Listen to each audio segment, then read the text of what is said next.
прошлом видео я говорил о том, как сложно устанавливать социальные связи в 21 веке. И что человечество по какой-то неведомой мне причине так и не придумало простого, понятного, удобного, безопасного способа заводить отношения. Что ж, а как вы знакомитесь? На улице? Девушка, а можно познакомиться? Нет. А можно? Нет!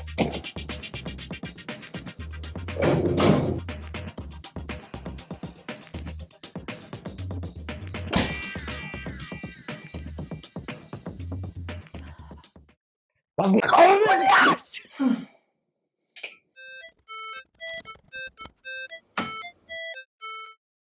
Концепция такого подхода довольно проста. Подбираем людей, которые хотят познакомиться, и случайным образом соединяем их друг с другом. Вам подкидывают человечка, вы переписываетесь, назначаете встречу и идете пить кофе. Ну, или созваниваетесь онлайн. И я в основном использовал одноименный Telegram-бот. После заполнения анкеты он присылает людей, схожих с вами интересов. И вы можете выбирать тех, кто хочет встретиться лично, или тех, кто настроен на общение онлайн. Говорят, что кому-то онлайн заходит. Но, к сожалению, ни один из моих созвонов не привел к дальнейшему общению. Пришел к тому, что моя главная цель – это встретиться офлайн. А там дальше разберемся. По офлайну ситуация следующая. Где-то четверть собеседников отвалилась сама на этапе обсуждения. Зато люди, с которыми получилось договориться о встрече, оказались очень интересными. Я познакомился с кучей айтишников, общался с ученым, а однажды встретил человека, который торговал оборудованием для переработки нефти и узнал о трубах больше, чем когда-либо хотел. В общем, норм для расширения кругозора, для отношений сомнительно. Мои результаты с офлайн встреч 95% ни к чему не приводят. Это понимаешь со второй минуты. Очень редко встречи перерастают в дальнейшее общение. И кажется, это не только моя проблема. Решил спросить тех, с кем познакомился в Random Coffee, результат такой. Если говорить про конверсию, то там вот из 10 предложенных ботом с 5 я встретился, с 3 продолжил переписку, и получается с одним как бы с тобой только был еще повторный контакт какой-то. Было вот из этих вот, сколько я сказала, 15-20 встреч где-то.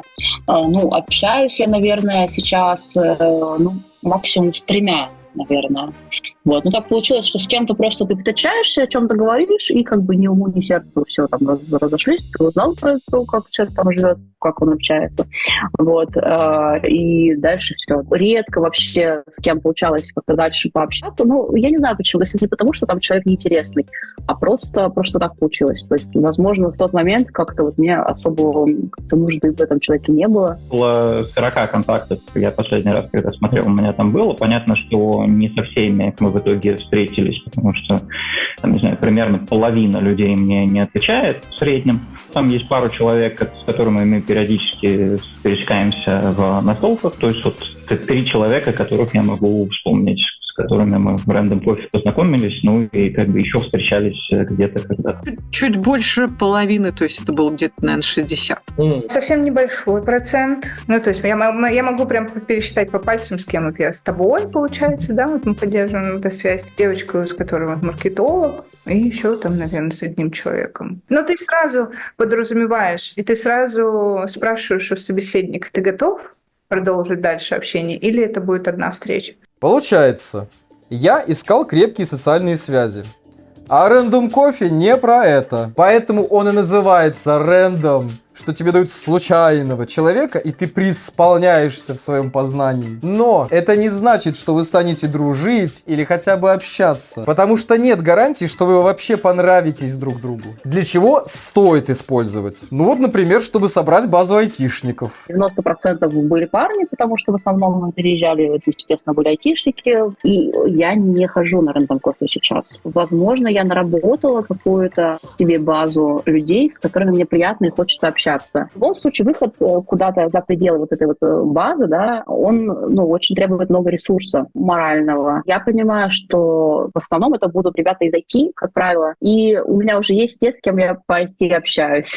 Я помню, ты еще рассказывал про девчонок, которые используют Random Coffee, чтобы таргет выставить на... Айтишников, предпринимателей, маркетологов, да, потому что сейчас как бы это считается выше среднего там, или средний класс, который достаточно состоятельный. По этому принципу они пытаются что-то найти. Ну, по крайней мере, я это услышала от своего психолога, такая Random Coffee. Мои пациенты, они туда ходят за знакомствами романтическими. Я говорю, да вы что? Да-да-да. Я потом рассказывала всем, с кем встречалась, эту историю, и они говорят, да, мы ни разу не встретили. Ну, вообще ни разу. Никто. Ну, то есть, может быть, это действительно как-то в общении складывается, а может, кто-то очень хорошо шифруется. Знаешь, что девочки, кто в мягких нишах работает, это психология, коучинг, там, астрология, они еще посредством этого ищут себе клиентов. И у меня даже есть пример того, как это работает. Катарина? У меня было несколько встреч, которые потом люди становились моими учениками. Я думаю, довольными учениками. Я никогда не использовала это в качестве инструмента нахождения именно учеников, но так получилось, что люди именно искали препода. Такой,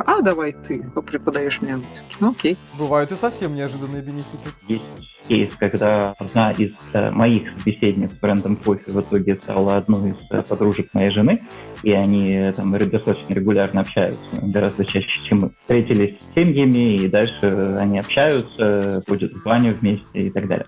Короче, Я ошибся. Я могу один раз ошибиться. судя по всему, Random Coffee не волшебная таблетка, но интересный инструмент, если хочется пообщаться со случайными людьми.